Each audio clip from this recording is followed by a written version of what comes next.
Hello, my dear students and the rest of the learners. Welcome to part 6 of a 41-part series of tutorials in Fundamentals of Object-Oriented Programming in Java. In this tutorial, we are going to look at the structure or format and the syntax for Java programs. My name is MemJM, or you can simply call me MDSwap.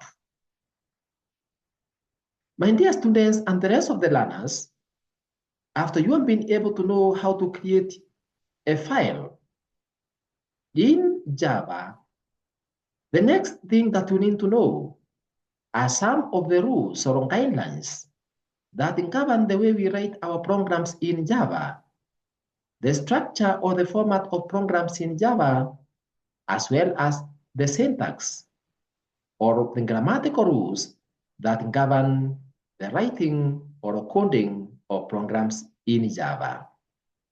And to begin with, the very first thing or the very first attribute or characteristic of creating programs in Java is ensuring that the name of the Java program that you create, that name is able to identify what the program in Java is going to be doing. In addition, other than the name of the file that you create, it is also important for you to note that you are supposed to create a project in Java, especially using the IDE that you'll be using in creating your programs, for example, Eclipse or NetBeans.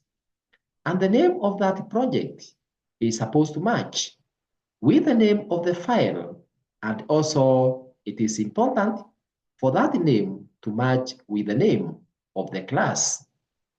And therefore, when you are naming any file that you create for Java using an IDE, for example, Eclipse, or using NetBeans or any other, you should always remember to save your file with a .java extension.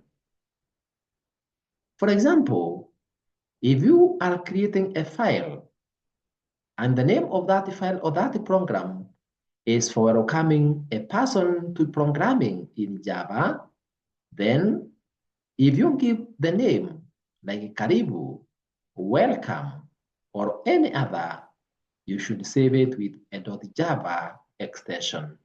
Like in this case, our file or our program is called Karibu, and therefore, when you are saving this file in order to inform the processor or the CPU or the compiler that this file is for Java, it is important to give it a name like karibu.java. And therefore, other than the name of the file, which is karibu.java, the name of the class or the name of its class should also be named as Karibu.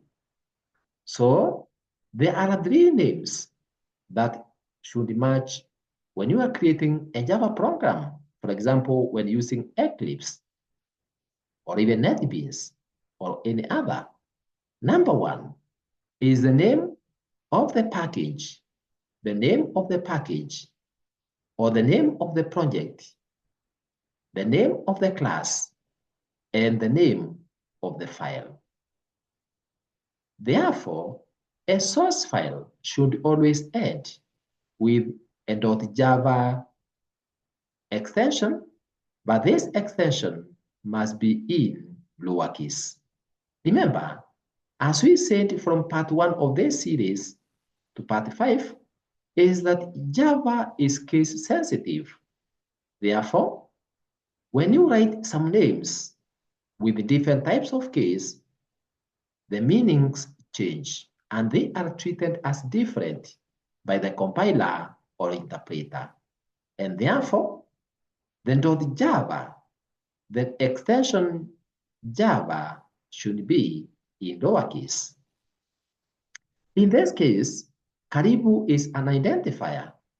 And as usual, in programming an identifier, is said to be the name that is chosen by a programmer for something whose length can be one or more characters long.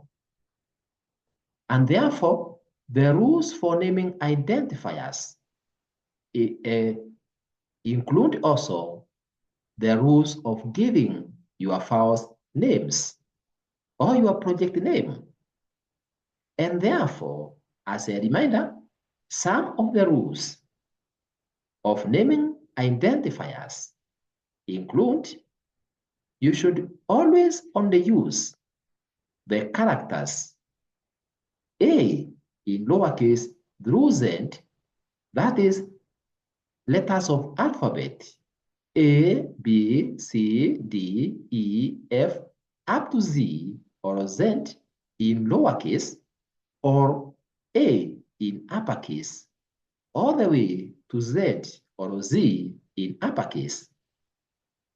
In addition, the name of your identifier can also include letters or numbers 0 through 9 and characters such as $sign and the underscore.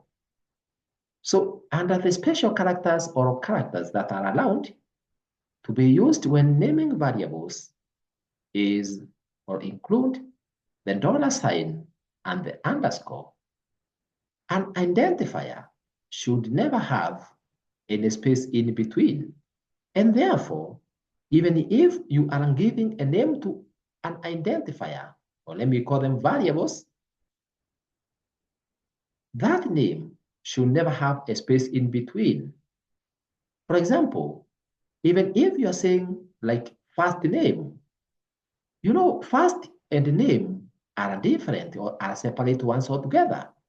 But because according to programming rules, there should be no space in between first and the name if you are referring to the same identifier or the same item. Therefore, if you have to use those two ones, first and the name, you have to join them together so that it reads as a single name because spaces are not allowed. In addition, you should not start naming with a digit. Never begin naming with a digit. That is a number. So if you are naming variables or you are naming identifiers, you should always ensure that you don't begin that name with a digit.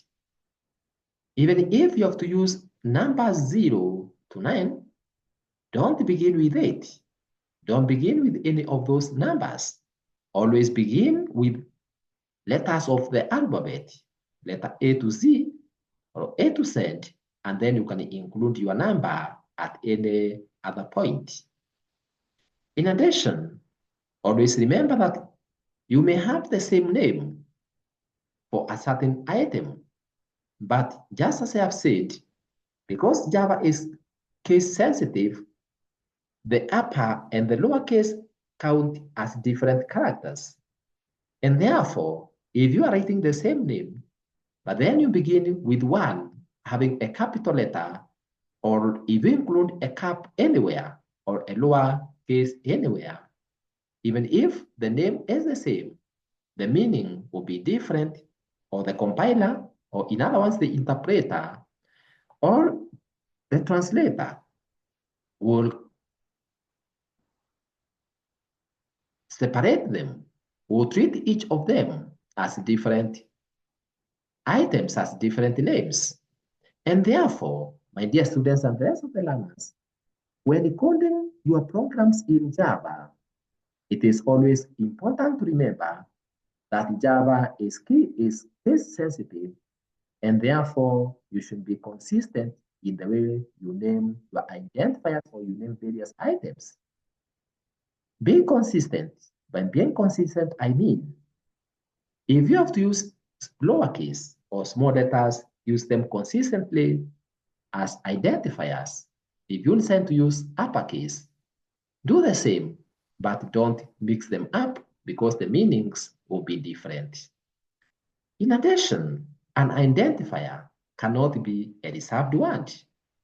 A reserved word, these are ones that have been predefined in the processor or have been predefined in the programming language, and therefore their meanings is known by the compiler, by the interpreter, or simply by the translator. An identifier must not already be in use in this part of the program. In other words, you should not use the same identifier for various items within the same program. So, if you use an identifier,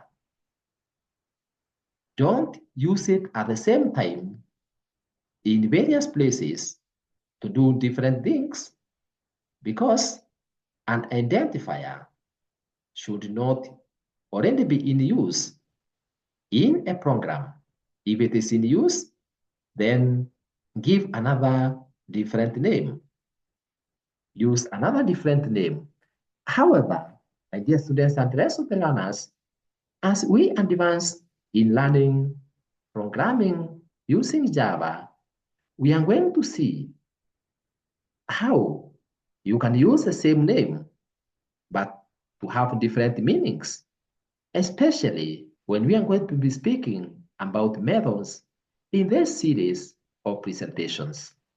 What is important for you to note is that if you are using an identifier within a certain method or a certain section of the program, ensure that that name is not used more than once to do different things at the same time in the same section within the same program. That's what we mean. So if you are, for example, you are declaring variables, don't declare more than one variable having the same name within the same scope or within the same section of the program. So the rules for naming identifiers that we have looked at, because they are very important for you to remember, my dear students and the rest of the learners, is that you must always ensure that you commence naming any item, including variables, with a letter of the alphabet, which is letter A to Z in lowercase or A to Z in uppercase, and you are also allowed to use number 0 to 9, but not at the beginning of the name, and you are also allowed to use special characters, the dollar and the underscore. We have also seen that an identifier should not have any spaces in between. It should not begin with a digit, and it should not be a reserved word. Neither should it be used more than once within the same section. And when I say more than once, is, for example, when you are declaring a variable, you cannot declare a variable or more than one variable with the same name within the same section or scope of the program. Number 2, we have seen that Java is case sensitive. When we say that it is case sensitive, we simply mean that Java is a programming language where upper and lowercase letters make a difference. And for this reason, the upper and the lowercase characters of the file are important, or the name is important. And therefore, if the file is named, for example, as karibu.java with a small k, while its class has a capital letter, for example, karibu with k being uppercase, it will not work. It will not work. Note, we have seen that the name of the file and the name of the class must match. And when we mean, or when we say that it must match, we are saying that the names must be similar. When we say that the names must be similar, is to ensure that the characters match in terms of the case. So, if there's a difference between, or if you code a program in Java, you save your file with a small k, but then the class, you put uppercase or capital K, then that kind of coding or program will generate a syntax error. A syntax error is a bug. It is a grammatical error in using the programming language. To identify and correct an error, that process is called debugging.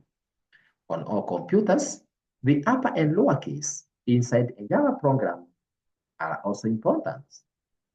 And therefore, it is conventional for a class name to start with a capital letter, but this is not required by the compiler.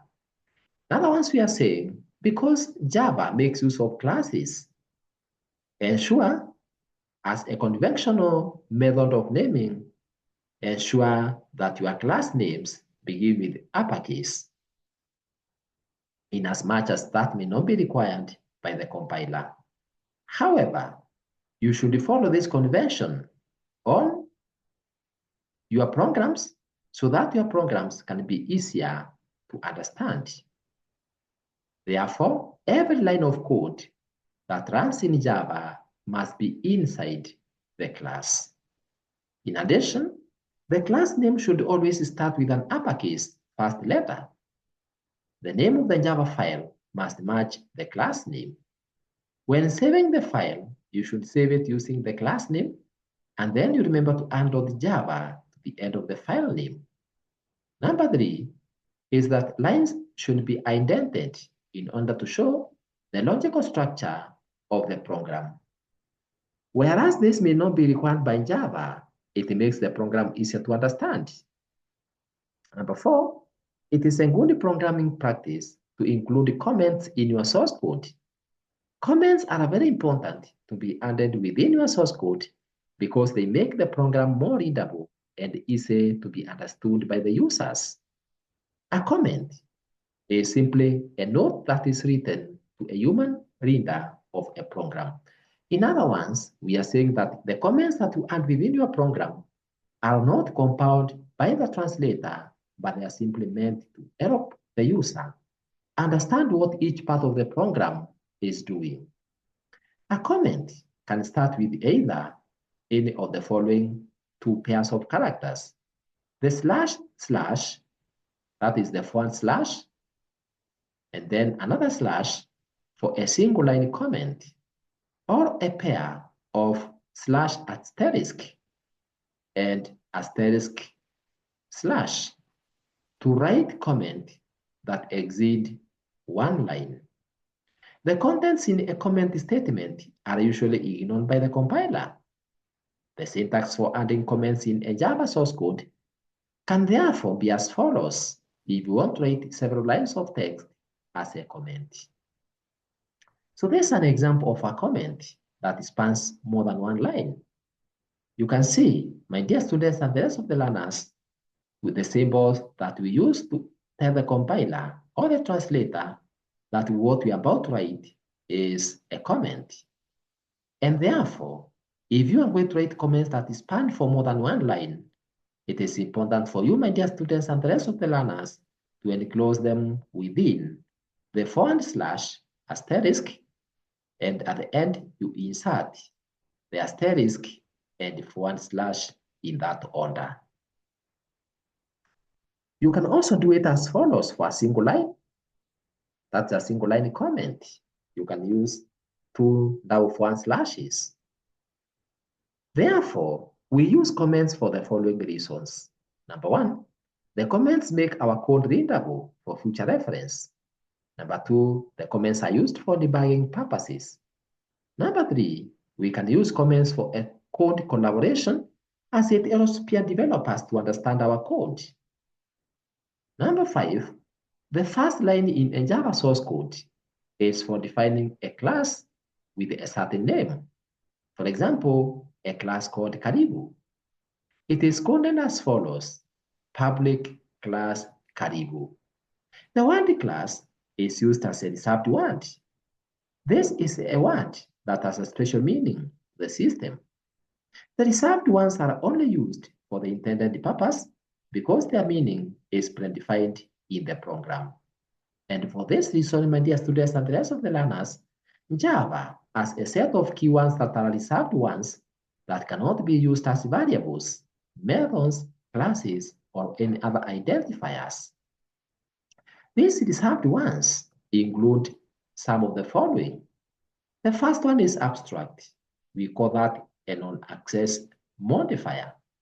An abstract method can only be used in an abstract class, and it does not have a body.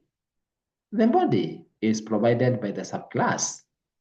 That is, we call the inherited class or the class from where the subclass has been inherited from. So one of the reserved ones is abstract. Another reserved one is assert, boolean, break, byte, case, catch, car, class, continue, const, default, do, double, else, enum, exports, extends, final, finally, float, for, if, implements, import, instance of, int, interface, long, module, native, new, package, private, protected, public, requires, return, short, static, super, switch, synchronized, this, throw, throws, transient, try, var, void, volatile, while. Now, my dear students and the rest of the learners, those are the ones that have predefined meaning, and you should not reuse them for any other purpose. A class is therefore a section of a program that describes an object. When the program is compiled, the compiler creates a file of bytecode by a similar name, but with the class extension, for example, karibu.class, karibu.class. However, if you code a program using Eclipse for Java IDE, an automatic statement for the package will have been added to your code based on the name you have given for the package in the process of starting a new class. Everything that makes up a class and everything that a program does is described and placed between the curly braces, which makes the beginning and the end of a block of code. This is the first or right brace, and it's matching last or left brace of a class. Remember, my dear students and the rest of the learners, that braces within a programming or within the source code in Java is always supposed to be in pairs, the opening brace and the closing brace. Whenever there's an opening brace, you must ensure there's a closing brace. You then need to inform the compiler where the program will start running from by including the main method within the first and its matching brace for the class by including the following line. So, my dear students and the rest of the learners, this line is mandatory for every Java program. This line tells the translator where to begin from, what to follow.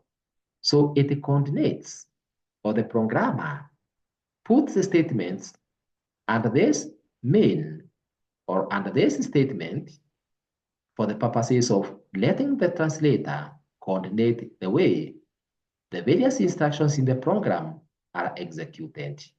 And therefore, every Java program must have this statement, which is public static void main, and the parameters the way we have written them. The word main means that this is the main method from where the Java virtual machine starts running from. This main method must start with this line, and all of its parts must be present. The methods are built out of statements that are placed between the opening brace and the closing brace. Therefore, the programs in Java usually contain many methods, but each program must have the main method. Every program must contain the main method. Usually, every Java program will follow the following structure. It will begin with the class, the subdomain class, then main, opening brace, and then the main method, which is public static void main, and the respective parameters, that is string, array of string, and args. The opening brace must always be there. Then write your set of statements just below this brace. You write all other set of statements or instructions, and then you close that brace, and you close the other brace for the class. That's generally the syntax or the structure that you need to adhere to.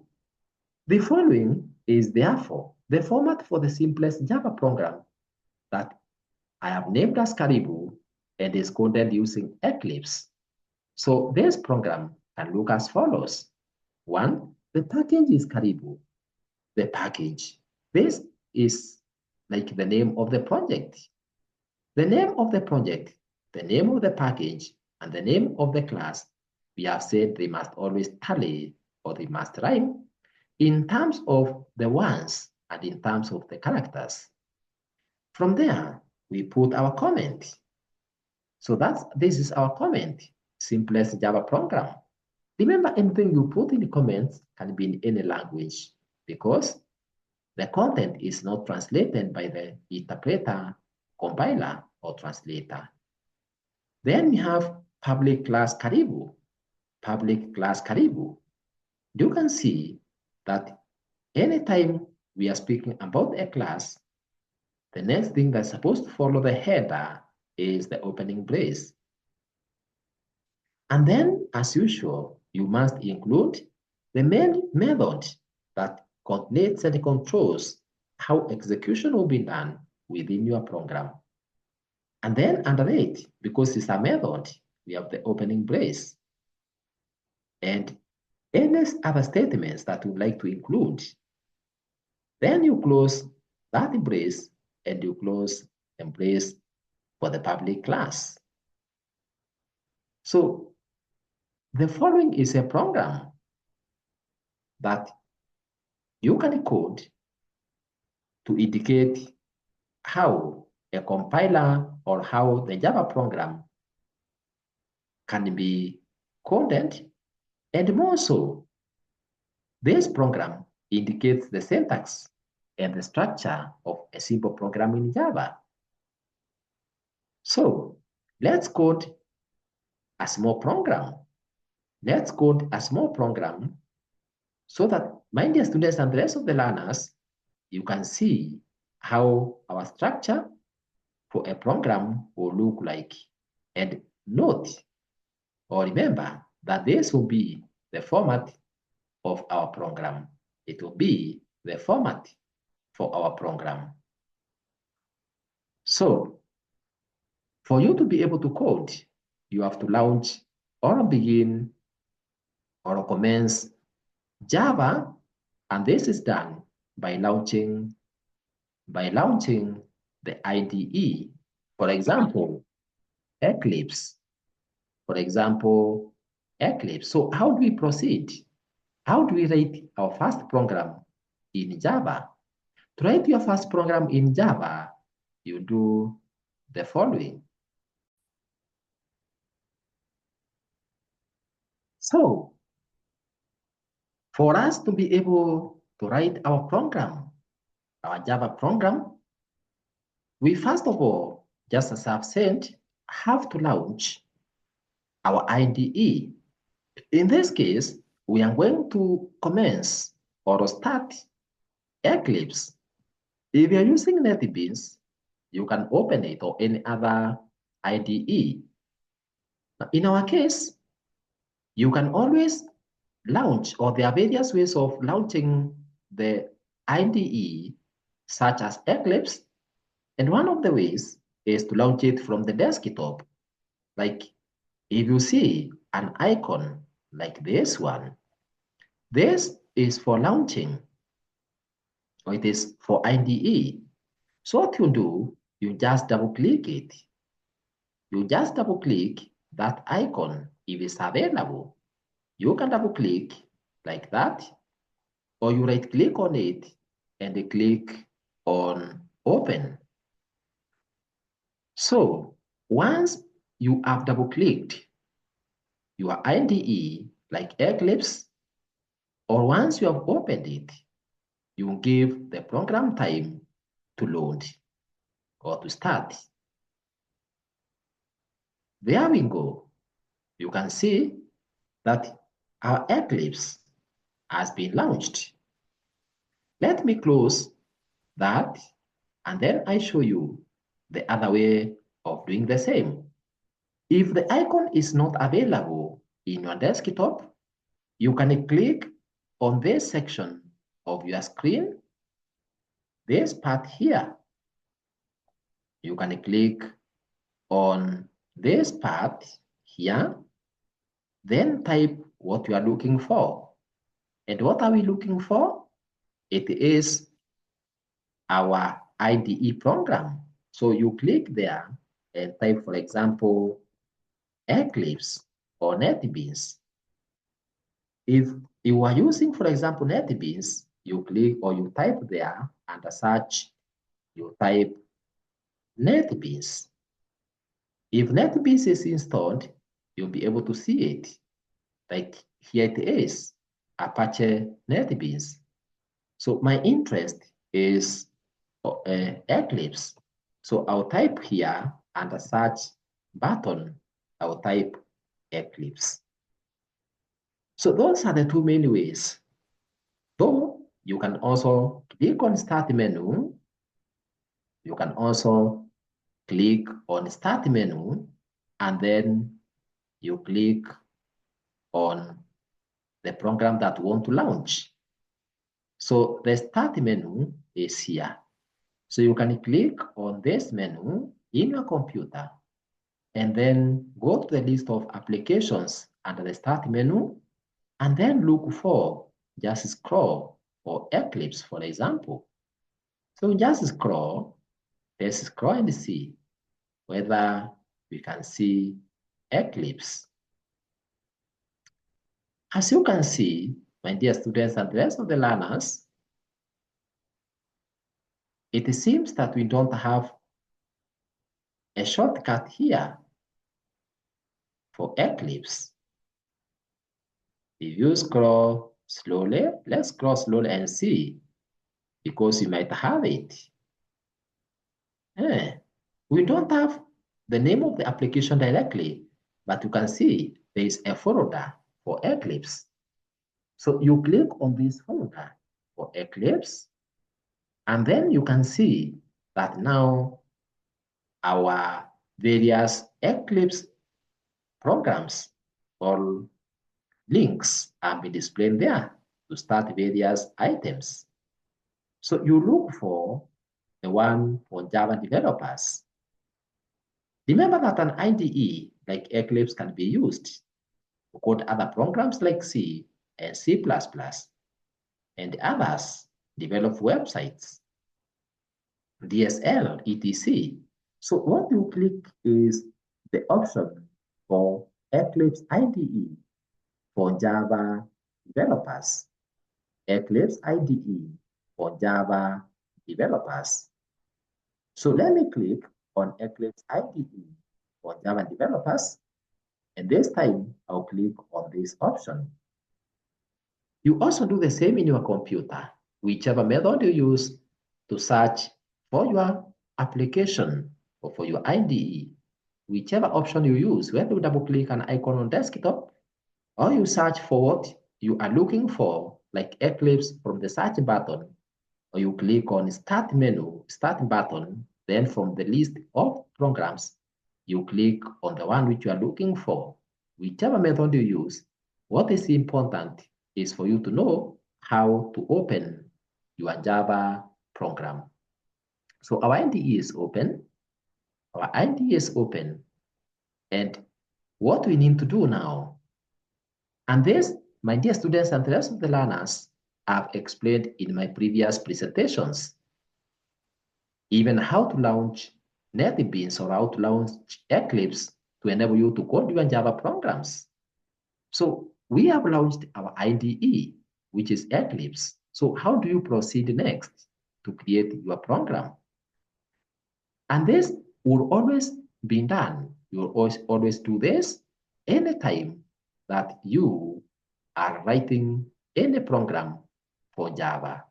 So when you are told to write a program, straight away, there are a number of things that you need to do to be able to write your program. So one is to launch your IDE program like Eclipse. We have already launched ours. The next thing we need to do is to create a project. So we said that to create a project, you click on File menu. So you click on this menu here. You click here. This is File. Then you point on New. And then once you point on New, you click on Java Project. Always click on Java Project. So let me click on Java Project. Once you click on Java Project, you give your project a name. And just as I said in the previous presentations in this series, let your project name be an indication of what your program will do. So our program is for welcoming a person. As a result, I'll call my project name Karibu. So I'll write Karibu. Then within this window, I can leave the other options as they are without making any change. Then I can just click on Finish. Or you can click on Next. Let's click on Next. Once you click on Next, you can see what is displayed. So you don't need really to make any change. Therefore, my dear students and the rest of learners, when you are writing a program in Java, once this window is displayed, which is called the new Java project, that says create a Java project, just give your project a name and leave the rest. Don't bother making any changes. Then you click on Finish. So let's click on Finish. Once you click on Finish, you will see that the name of your project has been added. Like in our case, you can see the name of our project is Karibu. So Karibu has been added on the left side of your screen or on the left task pane. So that means that we have our project called Karibu.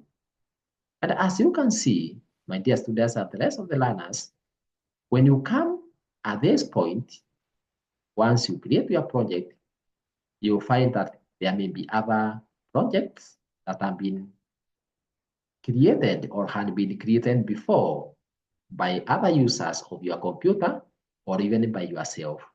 So all the projects that have been created by various users will be listed under this task pane here or this section. They will all be listed there. So the question is, how do you tell a compiler or how do you tell the translator that your program belongs to a specific project?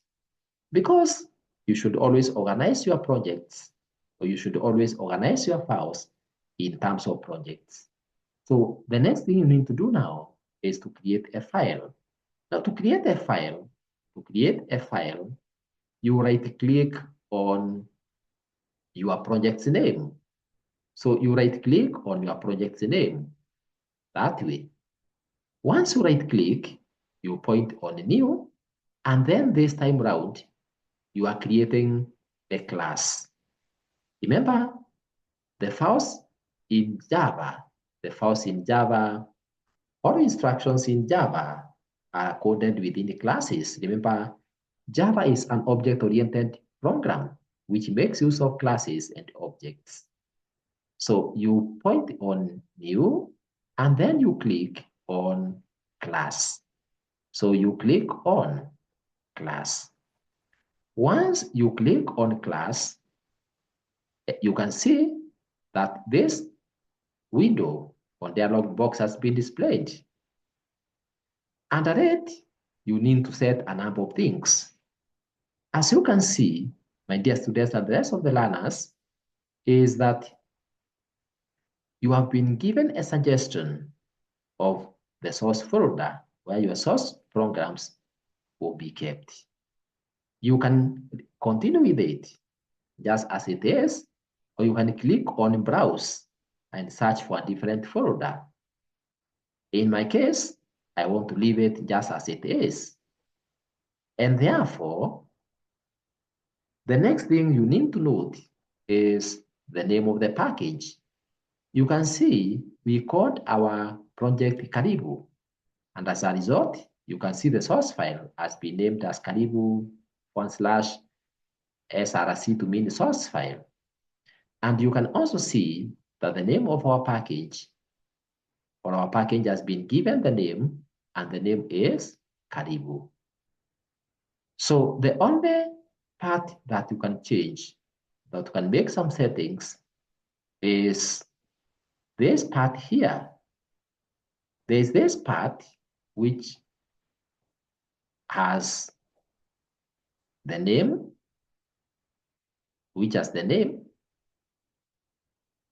of the class. So you type the name of the class there. Like in our case now, I'm going to type the name of my class being Karibu. And you can begin it with uppercase, Karibu, like that. If you write in small, you can see what it will tell you. What are we being told? We are being told, if you look at this section here, the translator is telling us something. What is it telling us? It is telling us that you should type name, or type name is discouraged. By convention, Java type names usually start with an uppercase letter. Mine is beginning with a small letter. So you are told that by convention, the Java type names should start with an uppercase. And therefore, we are going to modify our name so that it begins with uppercase. So I'll click back here and then I'll type uppercase. You can see. From there, there is this part here that we call modifiers. And my dear students and the rest of the learners know that every program we shall be writing in the entire series of the presentations, this section you always be doing it in every program. So for modifiers, you can decide which modifiers you want to use for your class, whether it is public, it is package, abstract, etc. So I will retain mine as public. The other part that you need to work on is here. If you like Java to add for you, some additional code within your program, you can always specify the method stubs you would like to create. So like in our case, I'll take public static void main. Remember, every program, just as we have said, every program that you write in Java, will have the main method being the public static void main. And for that reason, you don't need to go and type it afresh within your code. It is good to check its checkbox so that it is automatically added within your program, because every program will have it. So you just tick as I have done. And then once you are done, you click on finish. So let me click on finish. My dear students and the rest of the learners, you can see that after we have clicked finish, there are a number of things that are coming out clearly. When you look at our pane here, you can see our project name is class. It is inside this class, that we have the file called karibu.java. And that's how you should always create your files under a project. The next thing that you need to note is the name of our file. Our source file has been added.java. In addition, my dear students and the rest of the learners, you can see that automatically, our statement for package has been added within our code. This package, Karibu. In addition, you can see that our public class's name has been added because we have specified the name of our class. The next statement that has been added for you, my dear students and the rest of the learners, is the public static void main string. That statement has been added for you. And then this is a comment. And we have the closing brace. Every opening brace must have its subsequent closing brace, like that one, and this one, and that one. The braces always work in pairs, and therefore you cannot use one and leave the other. So my dear students and the rest of the learners, once you make those settings, automatically you will have some source code within your editor. And as part of those things that will be added for you, which indicates also our structure, the basic structure of a Java program will include the name of the package, the name of the public class, and the public static void main. And therefore, what you do once you are here, you just add your extra code between this opening brace, which you can also organize it that way, and this closing brace. So all your instructions are entered here within the main function. And for that reason, I want to type just a statement for our program in Java. And the statement I want to type is to let this program display the message Karibu to Java programming. So how will we do it? So we can erase these comments here. You can erase that comment which has been added. And then you can also add your comments. So where can we add our comments? It's always good to add your comments at the top. So you click at the beginning of the name package, you press enter key once. Then click where you want to put your comment. Then you can use a / symbol so that you can write your comment there. And therefore my comment will be welcoming or program name is Karibu. That's the program name, Karibu. I can say it welcomes you to Java programming. So that's how you add the comment for a single line. Or you can use the other method of commenting, which is supposed to be applied when you are writing a comment which spans to more than one line. However, even if you use it in the same line like the way I've done, the program will still work. So that's the comment. I can then proceed and type inside the main here. I can type, for example, a statement like system is a statement for welcoming somebody, like system dot out dot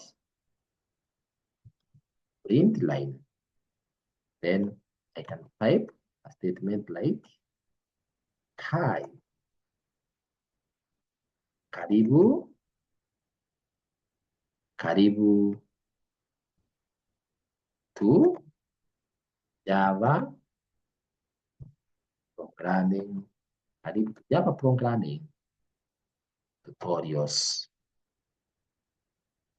Karibu to Java programming tutorials. And then you always remember to terminate every line with a semicolon. And then I can add another statement like system dot out dot print line. And then I can put that symbol there. And then I put a double quote.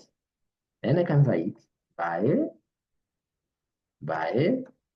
meme jm or underscore ml swap. And then terminate your statement. We are going to learn more about how to code our programs like this later. If there's extra space, you can click where there's an extra space, and then you can press the delete key on the keyboard to remove the extra spaces that way. So we have coded our program. And as I said in the previous presentation or tutorial, we said that once you code your program, you should always save it. So let's save our source code. You can save by clicking here, or you click on File, then you can click on Save or Save As. And because I have already clicked on Save, that is why you can see that my Save button is in gray, meaning our program has already been saved. And then once you save, you can run it. So you click on Run menu here. You click on Run menu, and then because the compiler makes use of Java, makes use of a compiler and an interpreter, our program has already been compiled. If there is any error within our program, it could be displayed. And therefore, in Java, you don't need to waste time looking for compile. You just click on Run, and then you click on Run button. Let's see. You can see once you have executed your program and there's no errors, the output from your program will be displayed at this section here, this section of your IDE. So this is a section for output. And for that reason, as you can see, our program has been able to display the statements, hi, karibu to Java programming tutorials by MemJM or MLSwap. So anytime you write your programs in Java, you always look for your output below here at the bottom of your IDE. For writing of the program takes place within the main editor section, which is this part. And therefore, my dear students, that's how you write a Java program. And this is our first Java program, which contains the basic structure or format for a Java program. It has the package name, it has the public class, it has the public static void main, which is the main class, and then we're opening brace, the statements that you want to display or actions you want your program to take, and then you close the public static void class or method, and also the overall public class. And then as usual, always remember to click on close to close your program once you are done. And if you don't see the close, you can see there's close editor and there's close all editors. So you can click on close editor to close your editing or your IDE's editor. And you can also exit from the program by clicking on the file, then you click on exit once you are done, and then you can be taken back to other things that are in progress. And therefore, my dear students and the rest of the learners, that is how we code our program in Java, and that is its syntax or its structure. And with that, we have come to the end of part 6 of the series. You can now proceed to part 7, in which we are going to learn about what we call the output and input statements in a Java program. Congratulations for learning part 6 of part 1 on structure and syntax for Java programs in fundamentals of object-oriented programming using Java. You can access the rest of the parts in the series, as well as other computer or ICT videos by clicking or tapping on Emily Swap ICT YouTube channel below this video. To subscribe to this channel, tap on subscribe button below this video in YouTube if it's not currently reading as subscribed. For any further correspondence, kindly write it to us through the email emilyswap@gmail.com. Thank you very much for listening to me. And let's meet again in the next part in the series, which is part 7. And God bless.